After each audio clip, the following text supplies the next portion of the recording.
আজ তোমাদের সাথে শেয়ার করব কর্ন চিকেন প্যান ফ্রাই মোমোজের রেসিপিটা। আগের দিন ভিডিওটা পোস্ট করেছিলাম, সেখানে বেশিরভাগ সবাই এই রেসিপিটাই দেখতে চেয়েছো। আজ চিকেন স্টিম মোমো অব্দি শেয়ার করব, বাকিটা নেক্সট কাল শেয়ার করব। প্রথমেই বোনলেস চিকেনটা নুন আর গোলমরিচ দিয়ে ভেজে নেব, তারপর রসুন ভেজে পেঁয়াজটাও ভেজে নেব।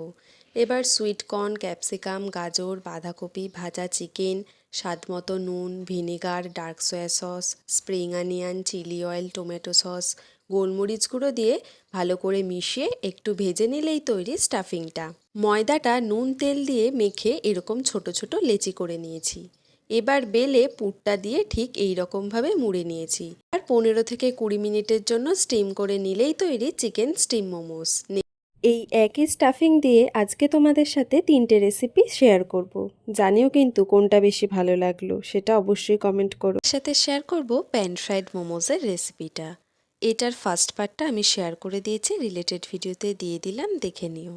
এই রেসিপিটা অরুণ কুমার দাস, পাপড়ি হালদার অফিসিয়াল, নম্রতা, রাসমণি ভুইয়া, মৌসুমি কয়াল শেয়ার করতে বলেছ। এটা খেতে না দারুণ হয়েছিল, তোমরাও ট্রাই করে জানিও। প্রথমে স্টিম মোমোগুলো তেলে ভেজে নেব। এবার তেলে রসুন পেঁয়াজ ভেজে ক্যাপসিকাম আর গাজর কুচি দিয়ে দেব। এরপর chilli oil, Schezwan sauce, chilli garlic sauce, tomato sauce, dark soya sauce, vinegar দিয়ে ভালো করে মিশিয়ে সসটা একটু ভাজা ভাজা করে নেব।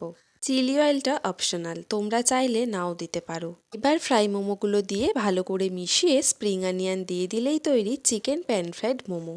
রেসিপিটা কেমন লাগলো অবশ্যই জানিও, আর কি কি রেসিপি দেখতে চাও সেটাও বলো। তোমরা অনেকেই ভিডিওতে তোমাদের নাম নিতে বলো, তো উষশ্রী ভুইয়া আর ইপসিতা তোমার নামটা নিলাম। তোমাদের সাথে শেয়ার করব রাইস পেপার চিকেন ডাম্পলিংসের রেসিপি। এটা শেয়ার করতে বলেছিল অ্যানি ও শ্যামাপ্রসাদ পিড়ি। প্রথমেই বলে রাখি, এটার এক্সপিরিয়েন্স আমার ভালো না। আমি এখানে মইসইয়ের রাইস পেপার ইউজ করেছি, দাম নিয়েছিল 190 টাকা।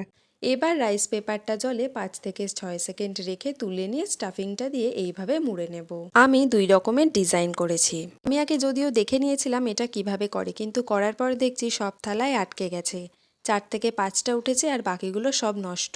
খেতে আমার একটুও ভালো লাগেনি। চেবানোর পরেও গিলতে পারছিলাম না, এটা এতটা চিউই টেক্সচার ছিল। জানি না আমার কি ভুল ছিল নাকি এরকমই খেতে হয়। তোমরা জানলে অবশ্যই কমেন্ট করো। আচ্ছা, এই গরমে তোমরা কি আইসক্রিমের রেসিপি দেখতে চাও? যদি দেখতে চাও তাহলে কি আইসক্রিমের রেসিপি শেয়ার করব সেটা অবশ্যই কমেন্ট করে জানিও কিন্তু। এবার 10 থেকে 12 মিনিট স্টিম করে নেব। এটা ভালোভাবে করার যদি ট্রিক জেনে থাকো অবশ্যই কমেন্ট করে জানিও কিন্তু। তোমরা অনেকেই রলিক আর হোকোর আমচে আইসক্রিম ট্রাই করতে বলেছো, সেইগুলো খুব তাড়াতাড়ি শেয়ার করব। ভিডিওটা কেমন লাগলো জানিও, ভালো লাগলে চ্যানেলটা কিন্তু অবশ্যই সাবস্ক্রাইব করো। বাই।